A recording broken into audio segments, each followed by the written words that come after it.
Hello, everyone. Welcome back to my channel. You're watching The Human Upgrade, and this is your Sudarshan. Let me start with a question. When was the last time a product made you feel something? Not just impressed you, but moved you. Maybe it was unboxing your first iPhone or watching that glowing Apple logo light up on your laptop for the first time. That feeling, that wow moment, didn't come from a machine. It came from one man's obsession with perfection, Steve Jobs. Today, we are not just talking about an inventor, we're talking about the man who made technology human. So let's rewind to the mid 90s, Los Altos, California. Picture a garage, a few wires, a wooden workbench, and two dreamers, Steve Jobs and Steve Wozniak. Job wasn't the engineer, Jobs was the visionary. He looked at those bulky machines that only scientists could use at the time and said, what if everyone could have one of these machines in their homes? And just like that, with that idea, Apple was born. Their first product, the Apple One, was hand built. No investors, no marketing, just an idea with raw belief. And within a few years, Apple exploded. The Apple II became a super hit. And in 1984, they launched the Macintosh with a new legendary Super Bowl ad.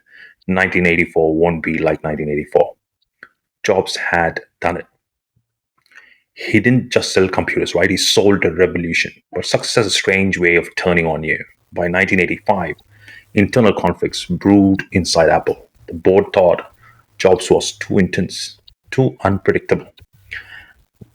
And in one of the most dramatic turns in business history, Steve Jobs was fired from his own company.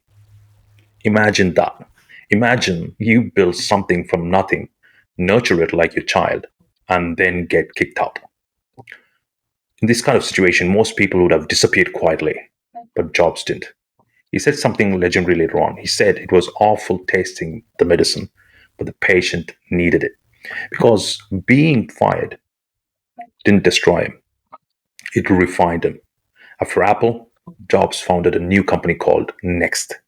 Next made high end computers for education and businesses. And it was way ahead of its time. But Next wasn't just about machines, it was about ideas, it was about clean design, innovation, and purpose. And these were some of the themes that would later define Apple's rebirth. Interestingly, around the same time, Jobs made a wild move. He bought a tiny animation studio from George Lucas. Of course, you would have heard about it, Pixar.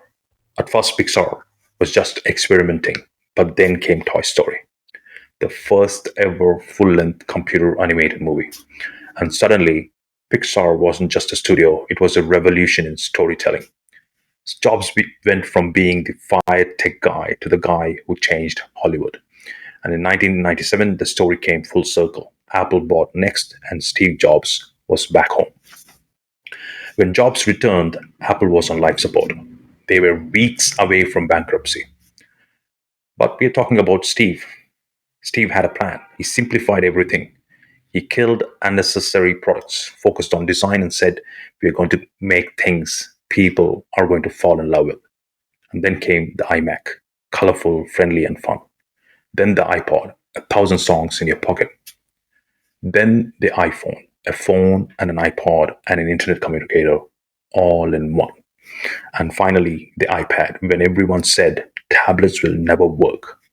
So Jobs didn't ask customers what they wanted. He showed them what they needed before they even knew it. And that's not just innovation, that's intuition. Unfortunately, like every story eventually finds its end, Steve Jobs passed away in 2011.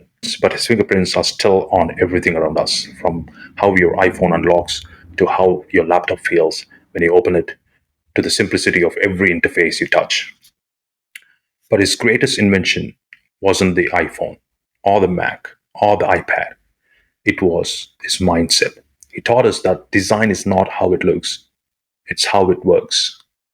And that simplicity is the ultimate sophistication. And the people who are crazy enough to think they can change the world are the ones who do. So the next time you hold an Apple product, or chase an idea everyone else calls impossible, remember Steve Jobs. Because he didn't just make tech cool, he made it human. So let me ask you, what's your think different moment? The one crazy idea you haven't acted on yet? Drop it in the comments below. If you enjoyed this video, please share, like, and comment. Thank you so much.